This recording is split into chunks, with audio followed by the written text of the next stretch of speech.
freedom's the answer. What's the question? You're listening to Ernest Hancock.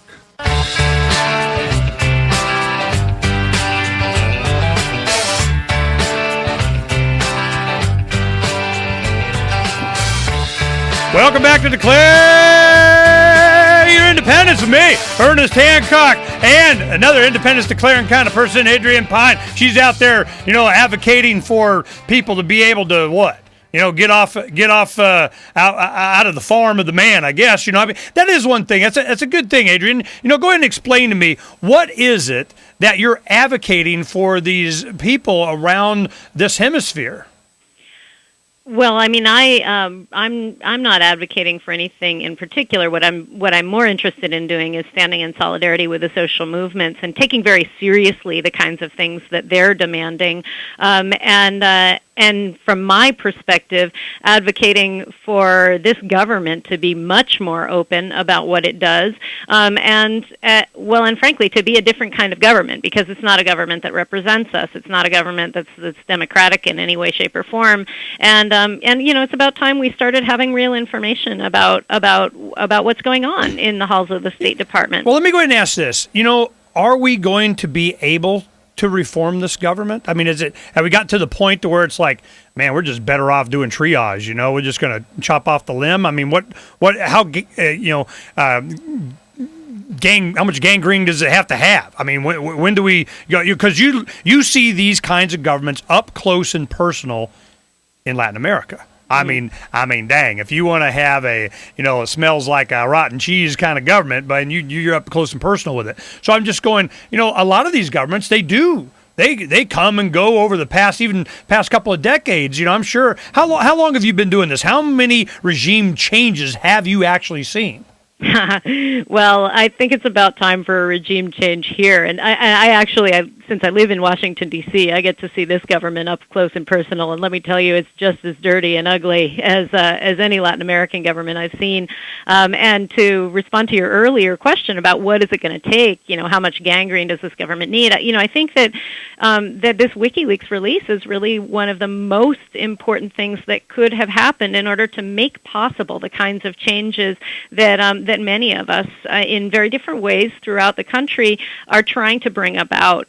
That is, we're trying to bring about a government that is more responsive to us, that is more democratic, that represents what it is that we are as a nation, whatever that may be, and having information about what our government is doing really puts a lot of power on our side, us, that is the citizens of the country, and we've already seen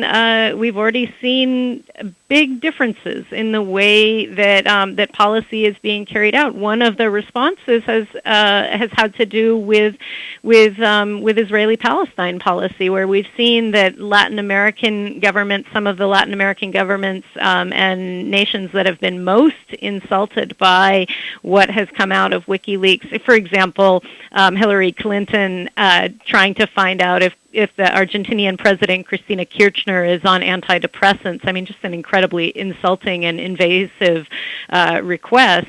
Argentina and Brazil have now recognized the Palestinian state along borders negotiated much earlier than today, and regardless of what anyone may think of that, it's a big change in policy, and it's Latin American countries standing up to a United States hegemonic position that they would not have been empowered to do previously. And so if governments are doing that, that tells us just how much even more populations can do that. And I think that we've got this information now. Much more information is going to be coming, and we have to take advantage of that to stand up and say, you're not acting in our interests, and we're going to make a different kind of government. Okay, this is one thing that I want to share with you. I see the United States government as just like it's a banana republic with a shiny tie. Okay, I mean, gosh darn it, if we don't dress better. I mean, or in our perception, but fundamentally, there really is no difference. We're just wielding power to do what we want for powerful because we use the power. When you talk about we need to be able to express ourselves, be more democratic and to have our government reflect the kind of people that we are, I agree. The problem is what kind of people are we? What kind of people are we being manufactured into? Are we being molded with our popular culture, with every media outlet being owned by the people that want us to think like they do? I guarantee you that. And the first thing is consume. You need more goodies, whatever it is that we're making. So I'm going, all right. I see where this is going. But, what if I was to advocate, like the love-olution and so on, that we're to advocate that, the way you love people is the very first thing is you're not coercive. You're not using the power of the mass. You're not using the power of the vote. You're not using the power of numbers, in the streets. You're not using that to advocate for the kind of person you are that wants to steal somebody else's goodies. So I'm going, this is fundamental, and I agree with you. Your government's going to reflect the kind of people that you are, but they try to do this republic thing, or at least that's what their promise was, is we're going to have a nation of laws. We're going to have a nation of laws to where everybody's property is protected equally, yada, yada, yada, but you know what? Some animals are more equal than others. Well, then we have the foreclosure gate and mortgages and all that kind of stuff, and we got the deal of how the property is recognized and who's what and transferred. You know what? When it's our central banking buddies, it doesn't apply anymore. Because you know why? Because it doesn't apply anymore. Yep. So I'm sure you've seen this kind of this action everywhere. And I'm looking at the WikiLeaks dump of these cables from the State Departments and so on. I'm sure there's a lot more stuff to come.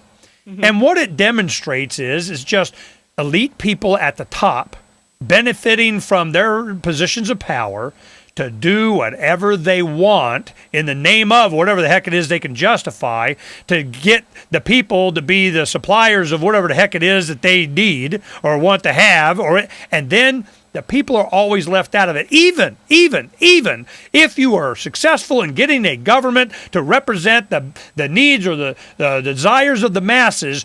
Sooner or later, that government will turn to represent the interest of those that control the government. I guarantee it. So, I'm wanting to get from you, is there any kind of an evolution of thought to where the people are starting to understand, maybe I don't want a small collective of powerful people to even say they represent me. How about I get to do it locally and on my own, and I bypass the rulers? I mean, does that thought process make any sense to you? And do you see any beginnings of that in Latin America? Well, I think Latin America is way ahead of us on that, and there are massive movements that use a variety of tactics, from civil disobedience to guerrilla warfare, to challenge the kind of centralized control over their resources that is harming them. And I think we have a lot to learn from them. Movements like the MST in Brazil and Bolivia. Okay, let's go ahead and talk about these. We're going into break. Let's go ahead and keep in mind, I'm interested in these kind of movements. And I remember something that was a popular culture, was it Mexico somewhere, the masked guy that was, had all kinds of followers. The Zapatistas. Yeah, the Zapatistas. We'll talk all about it when we come back here on Declare Your Independence in just a little bit with me, Ernest Hancock, and Adrian Pine. We'll be right back.